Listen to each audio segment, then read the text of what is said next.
রাত্রে যে তোমার বোনের এক বোতল করে মদ লাগে সে কথা তো তোমার বাবা আগে বলেন। মদ? না না, এ আপনি কি বলছেন? বাবা আজ নিজের চোখে ওকে মদের দোকান থেকে মদ কিনতে দেখেছে। ওর ভ্যানিটি ব্যাগের মধ্যে এটা ছিল, আমি এটা বার করেছি। না না, আমি বিশ্বাস করি না। শম্পা মদ খেতে পারে না। রাত্রে যে তোমার বোনের এক বোতল করে মদ লাগে সে কথা তো তোমার বাবা আগে বলেন। মদ? না না, এ আপনি কি বলছেন? বাবা আজ নিজের চোখে ওকে মদের দোকান থেকে মদ কিনতে দেখেছে। ওর ভ্যানিটি ব্যাগের মধ্যে এটা ছিল, আমি এটা বার করেছি। না না, আমি বিশ্বাস করি না। শম্পা মদ খেতে পারে না। ওর ব্যাগে মদের বোতল পাওয়া গেছে, এরপরেও তুমি জানতে চাইছো ও মদ খায় কিনা? ওরা যা বলছে তা সত্যি? তুই মদ খাস? ওর ব্যাগের ভেতর থেকে মদের বোতল পাওয়া গেছে বলে এই নয় যে যে ও মদ খায়। ও আমাকে একটা চাকরি পাইয়ে দিয়েছে, তাই ওকে দেবো বলে এই ব্যাগে করে আমি একটা শাড়ি নিয়ে এসেছি। তা আমার ব্যাগ থেকে শাড়ি বেরোলো বলে আপনারা কি বলবেন? মাঝে মধ্যে প্যান্ট শার্ট ছেড়ে আমি শাড়িও পরি।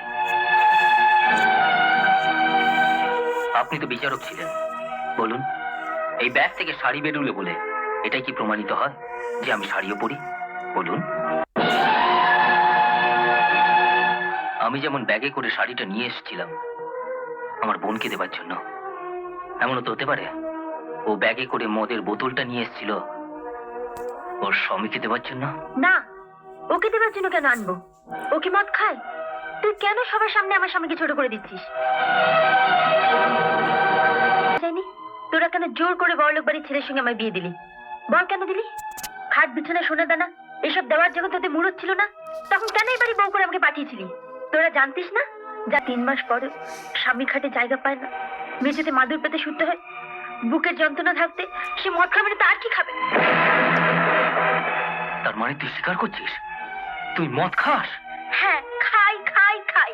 রোজ রাতে আমার স্বামী ঘুমিয়ে পড়ার পর আমি 1 বোতল করে মদ খাই। বাবা, তোর লজ্জা করে না? তুই আমার সামনে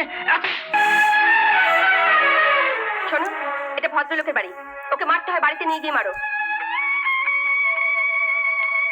ওঠ ওঠ, চল বাড়ি চল চল। অনেক রাত হয়ে গেছে, এত রাত্রে কেউ বাড়ি থেকে কুকুর বেড়াল কেউ তাড়ায় না। তুমি কাল সকালে এসে ওকে নিয়ে যাও। ভোরবেলায় উঠে ওর মুখ যেন আমাকে না দেখতে হয়।